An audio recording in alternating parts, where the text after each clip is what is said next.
안녕하세요, 구독자 여러분들. 저는 얼마 전 일생일 때 중요한 계획을 앞두고 직진을 하다가 유턴을 하게 된 30대 여성입니다.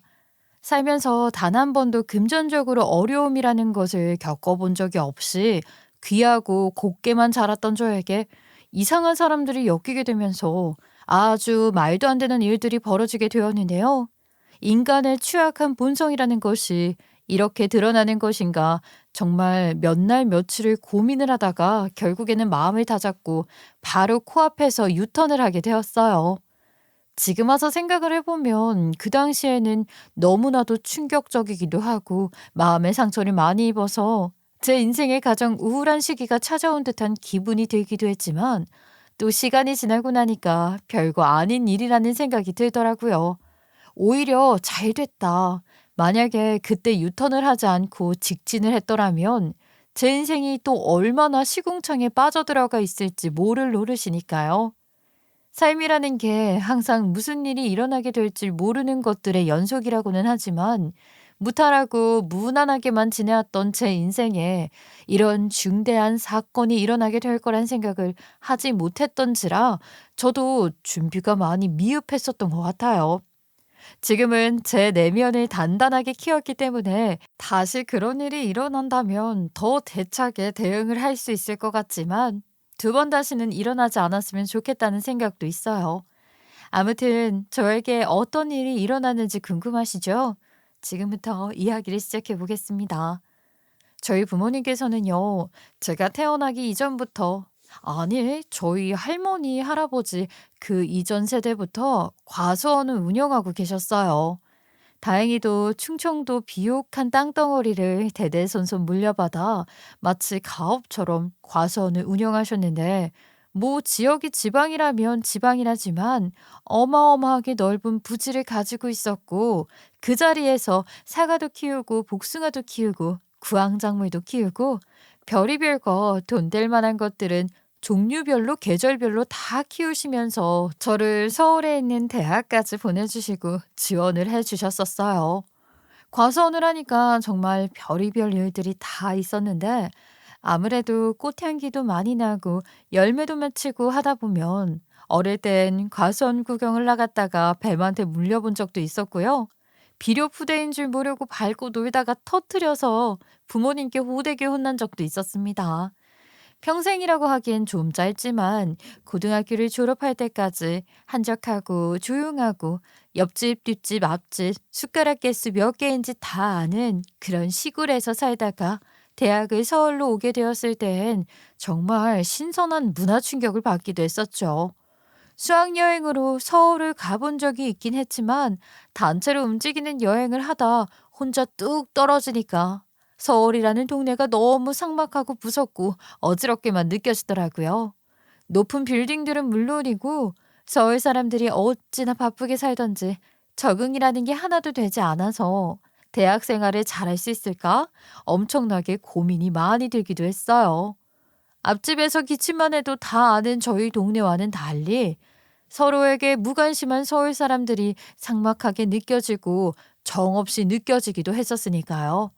아무튼 저는 그렇게 대학 생활을 시작했고 또 금방 개인주의적 성향에 물들어가며 대학을 졸업하게 되었는데 운이 좋게도 대학 졸업과 함께 취직이 바로 되어서 일을 시작하게 되었어요.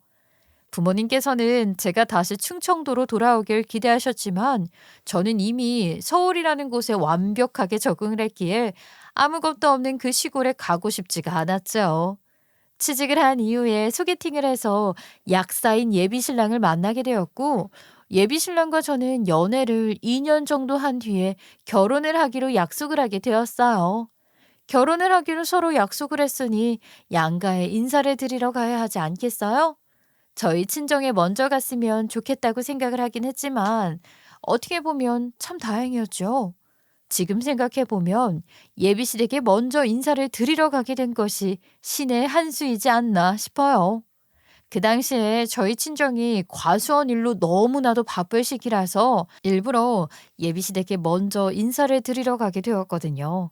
다 큰 어른이 긴장감을 가질 만한 일이 살면서 얼마나 더 있겠냐고 생각을 했었는데 예비시댁에 인사를 드리러 가는 그날 정말 제 심장이 튀어나오는 줄 알았어요.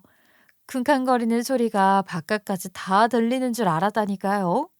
아무튼 예비시댁에 인사를 드리러 가서 예비 시어머니를 처음 딱 보게 되었는데 저를 보자마자 반갑게 웃으며 인사를 해주시기는커녕 싸늘한 얼굴로 쓱 쳐다보시더니 앉으라고 하시더라고요. 분위기에 압도가 되어서 자리에 앉자마자 폭풍처럼 질문을 쏟아내셨습니다.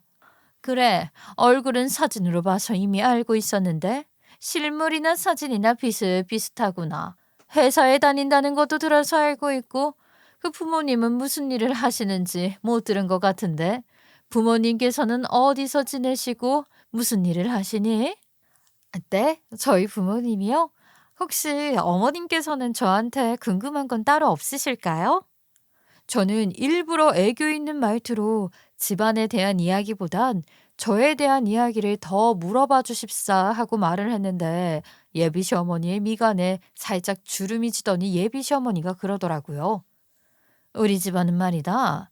남편은 대학에서 교수 일을 하고 있고 나는 농식품 공무 일을 하고 있는 공무원이야.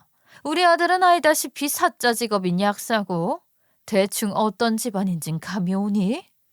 그 말을 하시는데 처음에는 저걸 왜 저렇게 정색을 하고 말씀을 하시나 하면서 의문을 가지게 되었는데 알고 보니까 예비시댁 식구들은 직업이 죄다 빵빵하다. 노후가 보장된 직업을 가지고 있다. 이런 소리를 하고 싶으셨나 보더라고요. 저는 사실 예비신랑을 만나면서 약사라는 직업이 좋긴 좋다고 생각을 하긴 했지만 뭐 직업의 등급을 나누고 네가 잘났니 내가 잘났니 따질 만큼 대단하다고는 생각을 안 했었고요. 사자 직업이어서 정말 엄청나다, 대단하다 하면서 추켜 세워줄 만큼 의수될 만한 것이라고 생각해 본 적이 없었는데 예비 시어머니는 예비 신랑의 직업이 약사라는 것, 그리고 본인들이 대학 교수의 공무원이라는 것에 대한 부심이 엄청난 사람이었어요. 저를 바라보는 눈빛에서부터 본인들이 자랑스러움이 팍팍 묻어나는데 저는 그제서야 그 의도를 파악하고는 표정을 갈무리하고 대답을 했죠. 저희 집은 가수원을 하고 있어요. 충청도에서 이것저것 키우고 계시는데 과일 농사도 지으시고요. 구황작물 같은 것도 키우시고요. 다양하게 하셔요. 과수원을 하신다고? 아니, 과수원 부지가 얼마나인데 이름은 뭔데? 1년 매출이 잘 나오니? 충청도에서 과수원을 하시면 글쎄다. 복숭아나 키우시려나? 복숭아도 키우시고 이것저것 다른 것도 살짝씩 손을 대서 키우시고 계세요. 과수원 이름은 그냥 저희 집안 대대로 물려 내려오는 거라 딱히 뭐라 부르진 않는데 1년 매출 같은 경우에는 제가 대학을 서울로 오게 되면서 과수원 일을 돕지 않아서 얼마나 되는지 지금은 잘 모르겠어요. 제가 고등학생일 때 나무를 한 번씩 싹 갈아치웠어서 매출이 별로 없었거든요. 저는 그저 아는 대로 솔직하게 예비 시어머니의 질문에 대답을 했었는데 사실 제가 과수원 일을 돕지 않은 지 시간이 10년이 넘게 흘러서 잘 모르긴 했거든요.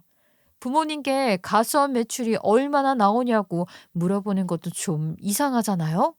어차피 제가 도움이 필요할 때마다 아무런 조건도 묻고 따지지도 않고 늘 도와주셨기 때문에 제가 굳이 집안의 재산이 얼마나 있는지 알 필요가 없었거든요.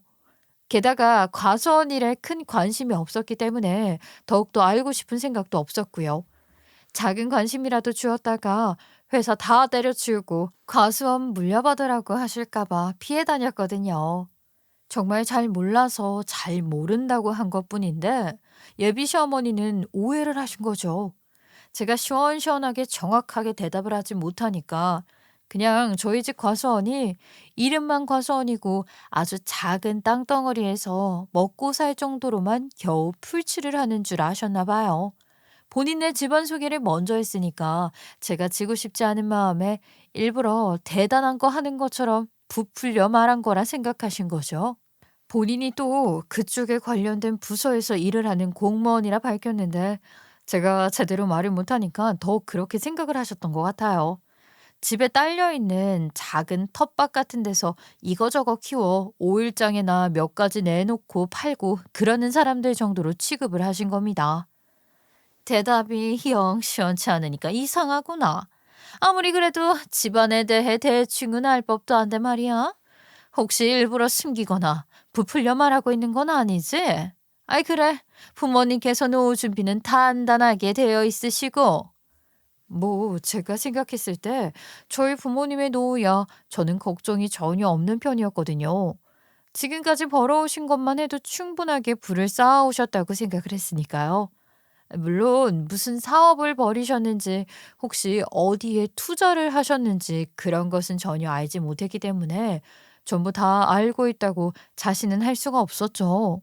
그래서 그냥 노후 준비 잘 되어 있으신 것 같다고 말씀을 드렸더니만 예비 시어머니가 저를 슬쩍 훑어보면서 그러다가 뒤통수를 맞는 건 아니냐고 물어보시더라고요. 처음 보는 자리에서 자꾸 집안 이야기를 하시고 돈 이야기를 꺼내시니까 당연히 제 기분이 살짝 나빠지는 건 어쩔 수 없는 일이었죠.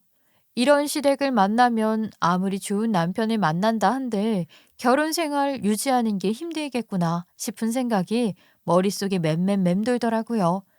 어쨌든 평생을 인연을 가지고 살아야 하는 가족 관계로 묶이는 것인데 시어머니가 시집살이를 시키고 싶어서 벌써부터 집안 운운하며 제 길을 확 죽이려고 하는데 결혼 생활을 시작하면 얼마나 큰 고부 갈등을 겪게 될지 상상조차 가지 않았어요. 물론 저도 예비 신랑을 너무나도 사랑하고 무척이나 마음에 들어 했었기 때문에 2년이라는 시간 동안 서로를 생각하고 보듬어주며 연애를 했고 결혼까지 결심하긴 했었죠. 하지만 실제 결혼 생활이라는 것은 또 다른 문제잖아요. 가족과 가족이 만나게 되는 것이니까요. 거기다가 약사인 예비 신랑이 잘나도 너무 잘난 거죠. 그걸 자꾸 들먹이시더라고요. 우리 아들이 다른 직업도 아니고 약사잖아. 약사 되려면 엄청나게 공부를 해야 하는 것도 잘 알고 있지. 대학만 무려 6년을 다녀야 하고 약사가 되기 위해서 시험도 따로 치러야 하는데 군대까지 다녀와서 그 모든 것을 해내느라 얼마나 시간과 정성을 쏟아부었는지. 그렇게 열심히 노력해서 사자 직업을 가졌더니 회사원이랑 결혼을 한다고 하니 내 속이 얼마나 상하겠어. 그러니 집안이 얼마나 대단한지 내가 궁금해서 이것저것 좀 물어봤네. 아, 네. 이가 얼마나 열심히 노력을 해서 이 자리에 오게 되었는지 저도 익히 들어서 알고 있어요. 약대를 졸업하고 약사가 되는 게 쉬운 일은 아니라는 걸 잘 알지만 저희가 결혼을 결심한 게 서로의 집안이나 각자의 명예, 재력을 보고 결정한 건 아니라서요. 속 편한 소리를 하고 있구나. 결혼 생활을 하면서 가장 중요한 것은 돈이야, 돈. 앞으로 아이도 낳고 키워야 하고 돈 들어갈 일이 한두 개가 아닐 텐데. 당연히 가족이 화목하려면 집안에 돈이 있어야 하지 않겠니?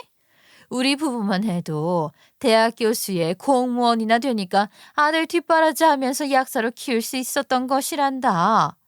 그렇게 말을 하는데 제가 무슨 말을 더 얹어야 할지 모르겠더라고요. 식사 시간이 다 되어서 일단 이야기가 흐지부지 된 상태로 밥을 먹게 되었는데 불편하게 식사를 마치고 나니까 예비 시어머니가 저를 빤히 보더니만 뭔가가 또 마음에 안 드는 건지 입을 슬쩍 여시더라고요. 아니나 다를까 저를 관찰해도 너무 유심히 관찰을 한다 싶었더니 참나. 예. 너는 손톱에 도대체 뭘 붙인 거니? 앞으로 결혼하고 나면 그런 거 하지 말아라. 밥하다가 밥 아래 매니큐어 들어가겠다. 그리고 집안에서 살림을 돌봐야 할 여자 손톱이 왜 그렇게 길어? 그런 거 하나하나가 사람의 성품을 내보이는 거야. 살림할 여자 손톱이 영. 아휴. 다른 것도 아니고 갑자기 손톱을 가지고 그렇게 말을 하니까 순간 너무 당황스럽더라고요. 그 자리에서 당연히 저는 아무런 말도 하지 못했죠. 사실 그 상황에서 제 손톱이 "왜요? 저는 앞으로도 이렇게 꾸미고 다닐 건데요." 라고 당당하게 말을 할 수 있는 사람이 몇이나 되겠어요. 제가 아니라 그 어떤 누가 와도 그 앞에서는 그런 말을 하지 못했을 거예요. 예비 시어머니는 연타를 날려서 저를 넉다운이라도 시킬 생각이었던 것인지 과일을 가지고 나오더니만 제 앞에 들이미시더라고요. 아유, 가수원집 딸내미니까 과일은 잘 깎을 수 있겠지? 우리는 괜히 모양 내고 이런 거 싫어하니까 껍질만 얇게 한번 잘 깎아봐라. 냅다 저한테 과일이랑 과도를 주시는데 제가 과수원집 딸이긴 하지만 과일 따고 선별하고 하는 건 잘해도 과일을 깎는 재주는 없었거든요. 칼질이라는 게 뭐 과수원집 딸이라고 무조건 잘해야 하는 법도 없지 않나요? 제가 과일만 못 깎는 게 아니라 그냥 칼질 자체를 잘 못해서 요리를 할 때에도 제일 시간을 많이 쓰는데 재료 손질하는 부분이거든요. 일단 시키니까 하기는 해야겠고 어쩔 수 없이 과일을 깎기 시작했는데 제대로 깎지도 못하고 과육까지 다 발라내니까 예비 시어머니가 혀를 끌끌 차더라고요. 아니, 이런 거 하나 제대로 못해서야. 아유, 큰일이다, 큰일. 우리 아들 밥은 잘 얻어먹고 다니겠어? 어찌 된 게 야무진 게 하나도 없을 수가 있는지. 밥이야 뭐 시켜 먹어도 그만인 건데 뭘 그렇게 걱정을 하고 그러세요? 어차피 서로 퇴근하고 나면 저녁 한 끼 먹을 텐데 살도 좀 빼야 하고 저녁에 요리해서 언제 해 먹겠어요. 피곤한데.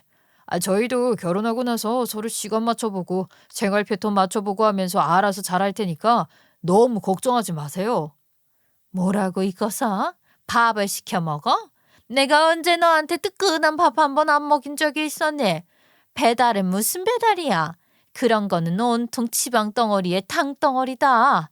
그런 거 먹으면 건강을 해치는 법인 거야. 차라리 그럴 거면 결혼을 조금 미루고 나한테 와서 요리 수업도 받고 신부 수업을 받는 게 좋겠구나.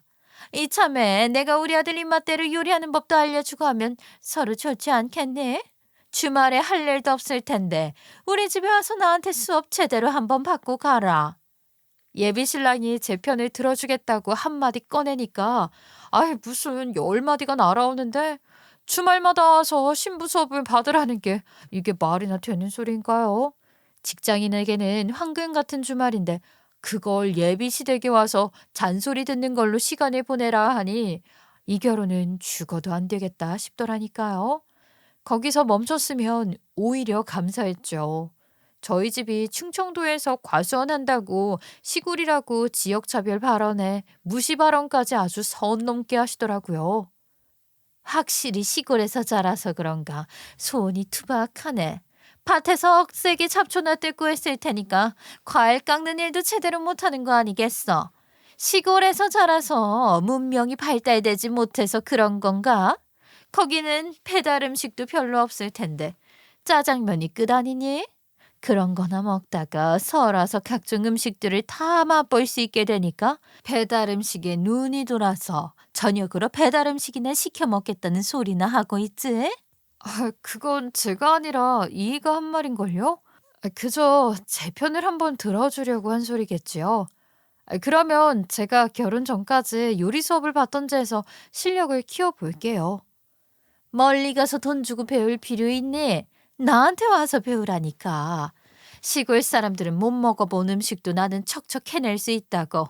내가 평생을 말이야. 공무원으로 바쁘게 살면서도 우리 가족들 뜨끈한 밥은 매번 해서 먹였어.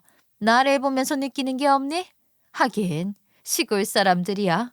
시골에 뭐 전기나 제대로 들어오겠어? 밤만 되면 할 게 없어서 일찍 잠이나 잔다고 하던데. 아니, 그럼 시간도 여유가 있을 텐데 왜 요리 하나 제대로 못 배운 거야? 아, 거기는 이것저것 할 재료 같은 걸 구할 수가 없나? 어머님, 시골이라고 해도 요즘은 있을 거 다 있어요. 장터에 나가서 외국 조미료 같은 거 다 팔고요. 오히려 이것저것 들어오는 게 많아서 서울 마트에서 파는 것보다 종류가 다양한데 왜 자꾸 시골 하시면서 차별을 하시는 발언을 하시는지 모르겠어요. 예, 너는 천원일기 그런 것도 안 봤니? 느티나무에서 열매나 따먹고 하는 사람들이 외국 조미료를 써봐야 어디다 쓰겠니? 씨암 탁 잡는데 잡내 제거하는데 쓰려나? 나는 말이다. 시골 사람들은 확실히 서울에 사는 사람들에 비하면 너무 세상 물정을 모른다는 생각이 드는구나. 어릴 때부터 농사나 짓는 일이나 배우지? 어디 학교에서 한글이나 제대로 배웠겠어. 시골에도 학교는 다 있고요. 당연히 의무교육이니까 배울 건 다 배워요. 저도 어머님께서 무시하는 시골에서 공부해서 서울로 대학을 왔는걸요? 그래서 너도 시골에 안 돌아가고 있잖니. 그곳이 얼마나 퇴화된 곳인지 잘 알고 있으니까 안 가는 거 아니니? 거기서 생각이 깨어있는 사람들은 죄다 서울로 와서 공부하고 여기서 취직해서 돈 벌어먹고 살다가 서울 남자 하나 제대로 물어서 결혼하고 하는 거 아니겠어? 너만 봐도 딱 그렇게 행동을 하고 있는데 말이야. 원래 시골에 살던 사람들은 문명이 발달하지 못해서 도시에도 적응을 잘 못한다고 하던데. 너는 그래도 꽤 잘한 편이다. 그렇게 말을 하는데 제가 서울에 온 지 10년이 넘었는데 이게 무슨 소린가 싶더라고요. 저도 더 이상은 가만히 참고 대꾸를 하고 있기가 어려워 예비 시어머니에게 세게 말을 했어요. 어머님, 얼마나 잘나신 게 없으면 지역으로 사람을 차별하고 그러세요. 원래요, 인종차별하는 사람들도 잘난 게 이 피부색밖에 없으니까 인종차별하는 거라고 하던데. 혹시 어머니도 잘난 게 서울에서 태어나 평생 서울에서 살았다는 것밖에 없으셔서 시골 사람들 무시하고 차별하고 그러시는 거 아니죠? 시골에도 있을 건 다 있답니다. 배달 음식 프랜차이즈 할 거 없이 다 들어와 있고요. 오히려 시골에서 공부하면 농어촌 전형이 특성화되어서 시골로 전학 오는 서울 사람들도 많아요. 그렇게 말을 하니까 입을 싹 다무시더라고요. 사실 그 자리에서 바로 파혼 이야기를 하고 이 결혼은 없었던 걸로 하겠습니다 하고 나오고 싶었는데 말이죠. 예비 시어머니가 제가 자꾸만 말대꾸를 하니까 이제는 대놓고 계속 틱틱거리시는 겁니다. 진짜 은근히도 아니고 대놓고 비꼬아대면서 말을 하는데 속이 부글부글 끓더라고요.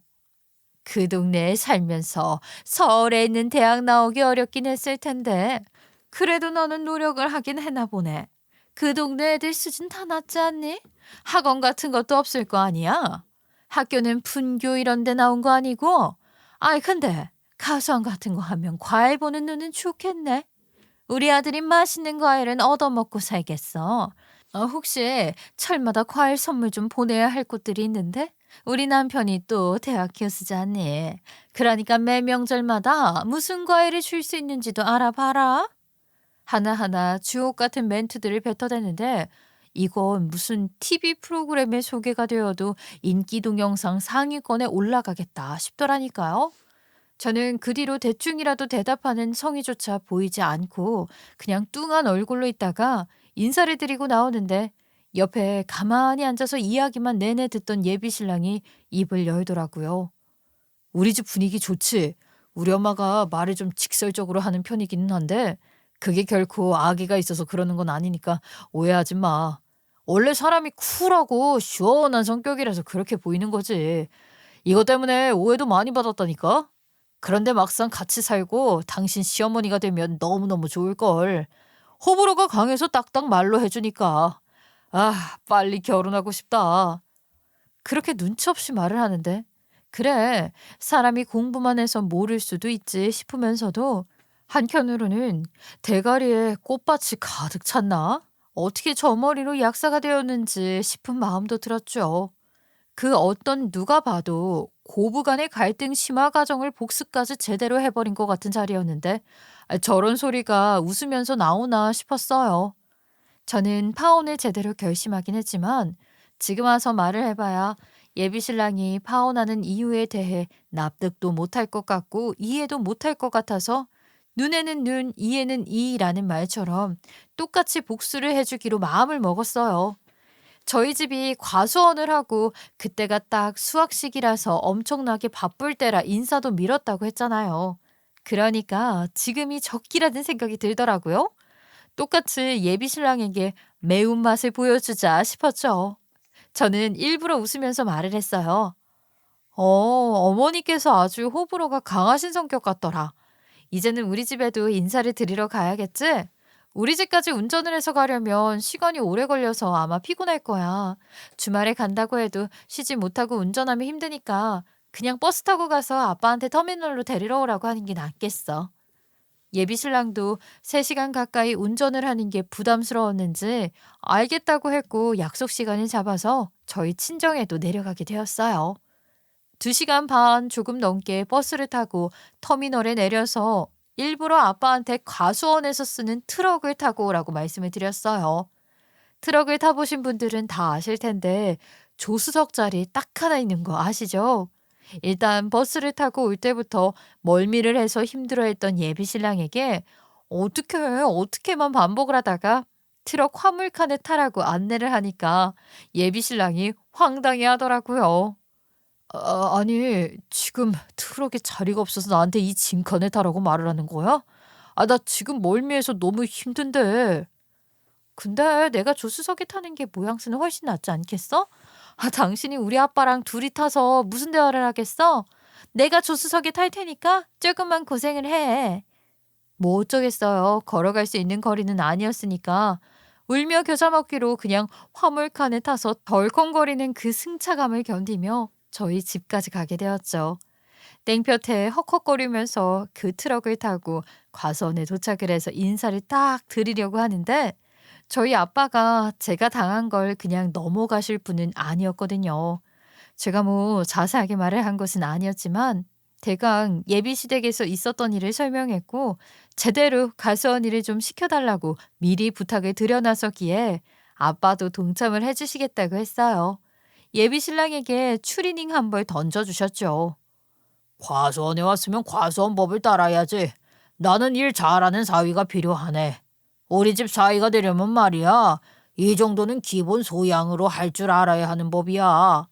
그때부터 아빠는 작정을 한 사람처럼 굴었어요. 과일을 따는 일이 상당히 단순 노동이지만 팔 떨어지게 아픈 일이거든요. 나무 위에 달려있다 보니까 계속 손을 뻗어서 가지를 따야 하니까 이게 상당히 팔이 아픈 일이거든요. 과일 따기부터 시작해 딴 과일을 선별하는 일까지 죄다 시키시는데 이 창고에 또 에어컨이 없어요. 사실 있었어도 틀지 말라고 슬쩍 요청을 드렸겠지만 바람도 들이치지 않는 창고에서 숨막히는 더위와 씨름을 하며 일을 해야 했죠. 예비 신랑에게 죽살나게 일을 시키는 동안 전 그동안 에어컨 바람 쐬면서 우리 엄마가 만들어준 화채를 먹으면서 휴대폰 보고 쉬고 있었어요. 시간이 한참 지나자 예비 신랑은 일을 뼈 빠지게 해서 그런지 수분이 바싹 마른 얼굴을 하고 돌아오더라고요. 거기다가 땡볕에서 일을 해서 그런지 얼굴이 시커멓게 탔는데 어찌나 촌티 풀풀 날리던지 웃기더라고요. 모자고 뭐고 아무것도 없이 왔으니 어떻게 보면 당연한 일이었어요.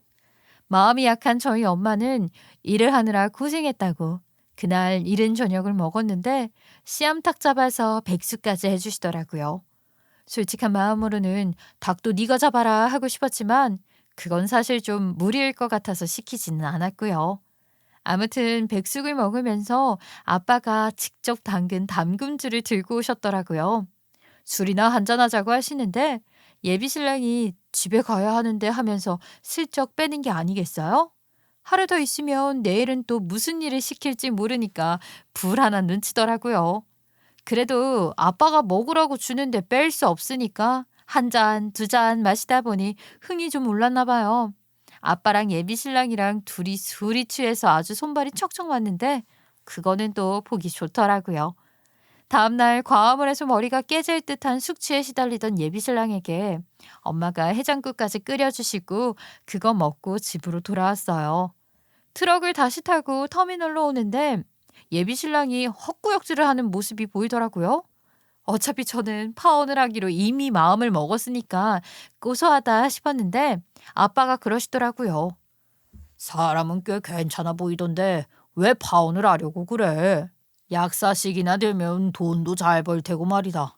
나는 어제 술 먹고 진중하게 이야기를 하면서도 흥이 올라서 노는 걸 보고 아주 마음에 든다고 생각을 했었는데 나랑 그렇게 죽이 잘 맞는 사람이 흔치 않아서 말이다. 무난하기는 무난한 사람인데 도무지 예비 시댁 식구들의 비율을 맞추면서 살 생각이 들지 않아서요. 가족끼리 만나는 건데 예비 시댁 사람들 성격이 만만치가 않아요. 그런 거는 살면서 맞춰 나가면 되는 부분 아니냐? 다른 집이라고 뭐 얼마나 다르겠냐? 다 비슷비슷하게 사는 거지. 참을 땐 참고 들이박을 땐 들이박고. 네 엄마도 말이다. 시집살이를 안 당하면서 살았던 게 아니야. 살다 보니까 서로 양보도 하게 되고 그런 거지. 분명히 파혼을 하겠다고 말씀을 드렸었는데 아빠는 예비 신랑이 무척이나 마음에 들었는지 터미널 앞에 내려주시면서 그러시더라고요. 상견례 날을 잡게 되면 빨리 알려달라고요. 예비 신랑은 고개를 끄덕이면서 조만간 전화드리겠다고 말을 했는데 저는 뭐 벙찔 수밖에 없었어요. 집으로 돌아오는 버스 안에서 예비 신랑은 곤죽이 된 얼굴을 하고서도 힘들긴 했었는데 재미도 있었다고 조만간 또 오자고 말을 하더라고요. 그 말을 듣는데 이거 뭔가 잘못되어 가고 있는데 하는 생각이 들기는 했죠. 예비 신랑이 주도해서 양가의 상견례 날짜를 잡았는데 저는 이 일이 어떻게 돌아가는지 모르겠더라고요. 분명히 저는 파혼을 생각했는데 이게 무슨 일인가 싶었고 저희 부모님께서는 고부간의 갈등은 현명하게 이겨내면 된다고 말씀을 하셨어요. 저는 부모님을 설득하는 것보다는 직접 보여드리는 게 낫겠다 싶었죠. 상견례를 하는 날 예비 시어머니가 어떻게 나오는지를 보면 저절로 결혼시키고 싶은 마음이 없어질 거라 생각을 했어요. 이게 또 듣는 것보다는 직접 당해봐야 더 와닿는 법이잖아요. 상견례 날 양가가 모이게 되었는데 인사를 간단하게 하고 밥을 먹고 있었어요. 예상 밖으로 예비 시어머니가 조용하나 싶었었는데 그건 제대로 한 방 먹일 기회를 엿보고 있었던 거더라고요. 아우, 제가 참 예비 며느리 이야기를 듣다 보니까 그런 생각이 들더라고요. 예비 안사돈께서는 참 심심하게 평생을 살아오셨겠다 하는 생각이요. 시골에서 바깥 사돈이 하는 일 평생 보조하면서 살았을 거 아닙니까? 시골 사람들 인식에 여자는 남자의 일을 도와야 한다가 뼛속까지 새겨져 있지 않겠어요? 아유, 꼭 그렇지만도 않지요. 저도 뭐 과수원 일에만 목매달고 살진 않았고요. 남편 일을 돕긴 했지만 저도 제 일하면서 살았죠. 여자가 집에서 집안일만 해야 한다고 누가 그럽니까? 어머, 시골 사람들은 죄다 그렇게 가부장적인 생각을 가지고 사는 줄 알았더니만 아니었나요? 아니, 그 시골에서 무슨 할 일이 있어서 일을 하셨을까? 아, 뭐 남의 집 애봐주고 이런 일이라도 하셨나? 아니면 식당 일? 어디 식모일? 그런 거 치고는 예비 며느리가 과일 하나 제대로 깎지를 못하던데. 아휴, 미리미리 그런 것 좀 교육시키시지요. 과일이야 예비 사이가 깎으면 그만 아니겠어요? 자네 과일 깎는 연습 좀 해오게나. 내가 과일은 보내줄 테니까. 그리고 식모일 식당일이라니요. 어디 시골에 일자리가 없는 줄 아시나 봅니다. 시골에도 일자리가 많은데요. 부지가 넓어서 꽤 큰 회사들이 많이 있습니다. 그래봐야 어디 서울만 하겠나요? 다들 왜 서울에 취직하려고 그렇게 애를 쓰는데요? 서울에서 밥 벌어먹고 사는 게 성공한 거라는 인식이 있어서 그런 거지요. 시골에서 아무리 날고 기어봤자 서울에서 한 자리 차지한 거랑 같겠냐고요. 예전부터 한양이 수도이지 않겠습니까? 서울이라고 시급이 다른가요? 아, 어딜 가나 기본 초봉은 다 비슷비슷하죠. 오히려 그 복잡한 도시에서 남들 따라가느라 힘들어하는 것보다야 여유 있게 사는 게 좋지요. 여유 있는 일 고르셔서 작은 가수원 하나 운영하시는 건가요? 며느리에게 물어보니까 규모도 모르던데 얼마나 작으면 그걸 숨길까? 다시 생각해도 우리 아들이 아까워도 너무 아깝습니다. 약대 졸업해서 대형 약국 취직해 약사로 일을 하고 있는데 과수원집 딸내미랑 결혼을 시킨다는 게 들어서 알고 계시겠지만 저는 공무원이고 저희 바깥 양반은 교수입니다. 네, 이미 직업이야 들어서 알고 있지요. 그래서 노후 준비도 잘 되어 있으시다고 생각했습니다. 저희도 크게 걱정은 안 하셔도 되고요. 애들끼리만 잘 살면 됐죠. 아유, 그 말씀 참 잘하셨습니다. 어떻게 애들끼리 잘 살겠습니까? 우리 아들이 벌어온 돈으로 호의호식하면서 살겠죠. 약사랑 일반 직장이랑 같겠습니까? 연봉에서부터가 큰 차이가 나죠. 서로 은근한 신경전이 오가다가 점점 대놓고 서로에게 기분 나쁜 말을 툭툭 내뱉기 시작하는데 갑자기 예비 시어머니가 숟가락을 탁 놓더니 그러는 겁니다. 과수원 운영하는 거 말입니다. 정말 부지가 엄청나게 넓어서 사람도 수십 명 쓰고 해야 돈 좀 버는 걸로 알고 있는데 자식들 앞날에 얹혀갈 생각이나 하고 있는 건 아닙니까? 아유, 그럴 리가 있겠습니까?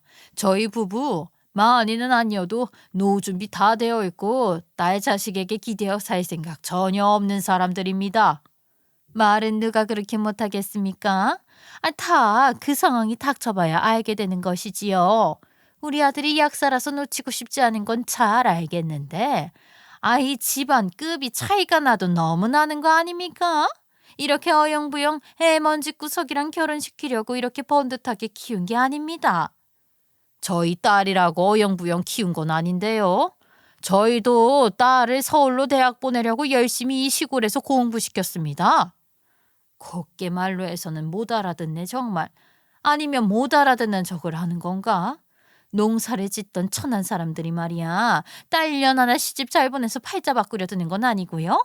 우리 아들이 약사라 결혼하고 싶다는 사람들이 줄줄 줄 서 있는데 혼처 자리 좋은 데 많거든. 솔직히 시골에서 가수원? 아유, 우리 아들 데리고 가서 일도 시키고 그랬다며. 귀한 우리 아들 손에 비료 섞인 흙을 묻혀? 이 손이 어떤 손인데 약 짓는 손인데.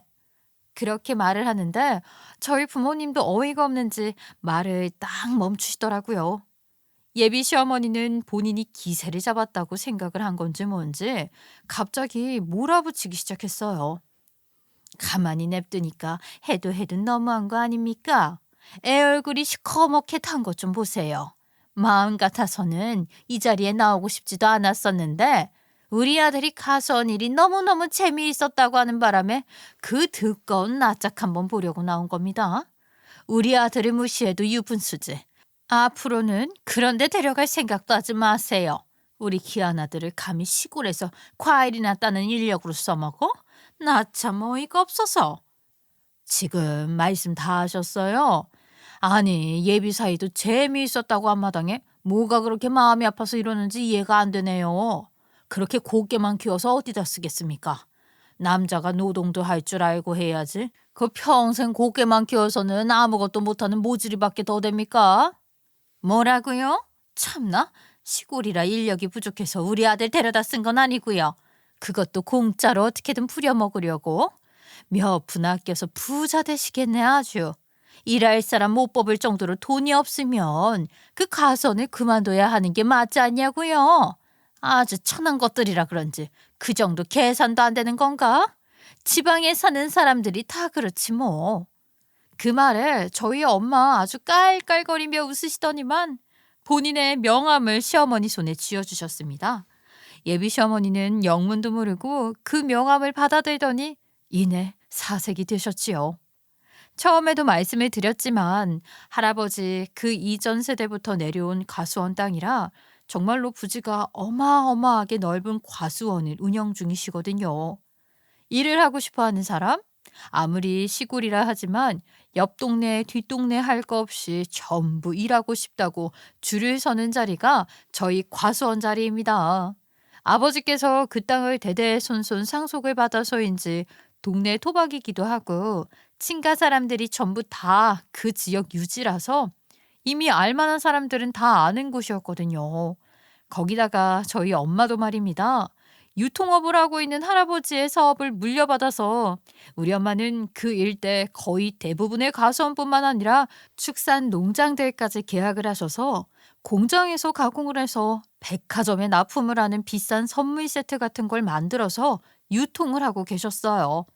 그러니까 저희 엄마도 어느 정도 규모 있는 사업체를 하나 운영하고 있는 사장님이라는 거죠. 당연히 엄마의 명함을 확인한 예비 시어머니가 모를 수가 없었죠. 그쪽 관련 공무원이었으니까요. 오며 가며 이름을 무조건 들어봤을 거다 이 말입니다. 그러니까 명함을 확인한 예비 시어머니의 얼굴 또한 사색이 된 거 아니겠어요. 한동안 명함과 엄마의 얼굴을 번갈아 가면서 보던 예비 시어머니의 입이 드디어 떨어지더라고요. 그러니까 지금 이 회사를 운영하신다고요? 여기는 농수산물을 유통하는 업체인데 여기 사장님이시라고요? 네, 저희 친정에서 지방 가업으로 물려오고 있는 사업이고 제가 받아서 운영을 하고 있죠. 관련된 공무일을 보신다고 하시더니만 딱 알아보시네요. 따지고 보면 대학 교수랑 공무원이 벌어봐야 뭐 얼마나 벌겠습니까? 사업소를 운영하고 있는 사장님의 대형 과수원을 가지고 있는 사장님보다 많이 벌겠냐고요. 예비 시부모 둘이 버는 돈을 합쳐봐야 저희 엄마가 버는 돈보다는 당연히 못하는 거죠. 엄마는 부들부들 떨고 있는 예비 시어머니를 향해 말을 하셨어요. 지방에 있다고 해서 전부 다 땅값 사고 가난하고 못 배우고 그렇게 사는 거 아니랍니다.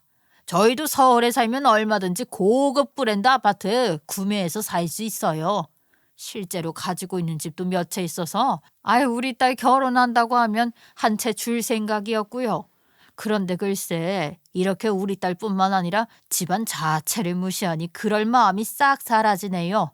우리 예비사위가 강남에 있는 대형 약국에서 일한다 해서 그 동네 집을 한 채 사줄까 알아봤는데 그럴 필요 없겠네요.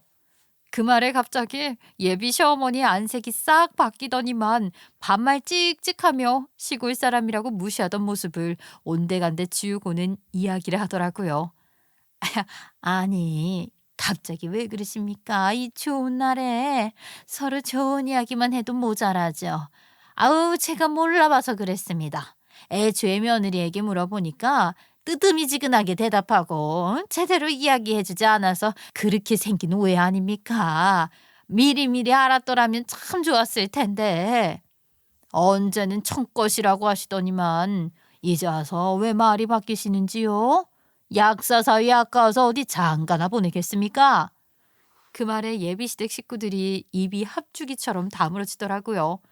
저희 아빠도 예비 시어머니의 언행에 기분이 나빴는지 이만 가보자고 일어나시고 예비 시댁 식구들 당연히 그 자리에서 망부석처럼 앉아 있더라고요. 당연히 저희 가족을 붙잡진 못하죠. 염치가 없어도 그 정도 염치 없는 사람들은 아닌가 보더라고요. 저희 가족은 계산도 안 하고 가게 밖으로 나왔는데 예비 신랑이 따라 나와서는 그러더라고요. 저는요, 과수원에서 일하는 거 재미있었습니다. 또 가고 싶은데 괜찮을까요?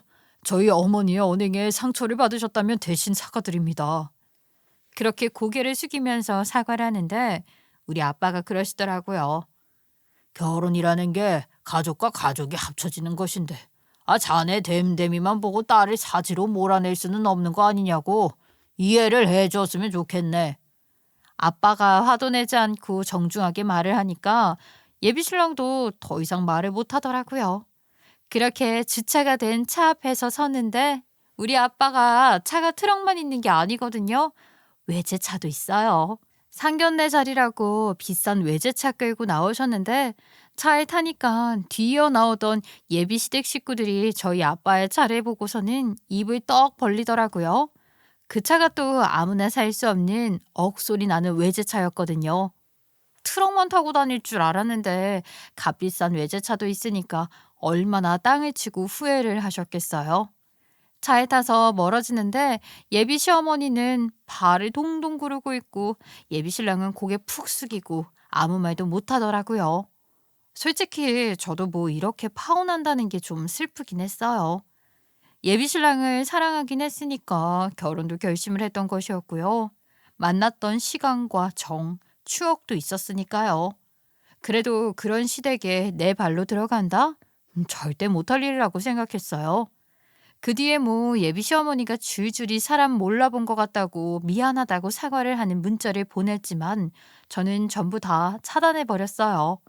그런 사사로운 말에 넘어갔다간 큰 코 다칠 것 같았거든요. 예비 신랑에게도 헤어지자고 했고 아직 뭐 나이가 어리니까 더 좋은 사람 만날 수 있을 거라 말을 하니까 더 이상 저를 붙잡지도 못하더라고요. 아무리 눈에 콩깍지가 씌어 있다 하더라도 내 발로 지옥불에 뛰어드는 건 불효라는 생각이 들었죠. 예비 신랑과의 추억은 그냥 좋은 기억으로만 남겨두려고요.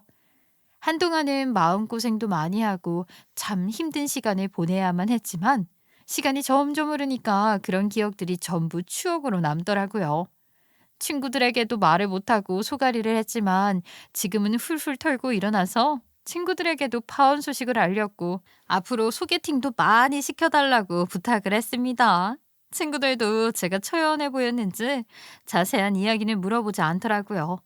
전 이제 솔로가 되었으니까 더 좋은 사람, 제 분수에 맞는 사람을 찾아보려고 합니다. 이런 상처를 기회 삼아서 더 좋은 사람을 만날 수 있는 눈을 키울 수 있는 거라 긍정적으로 생각하려고 합니다. 그래서 더 멋진 제 인생을 즐겨보려고요.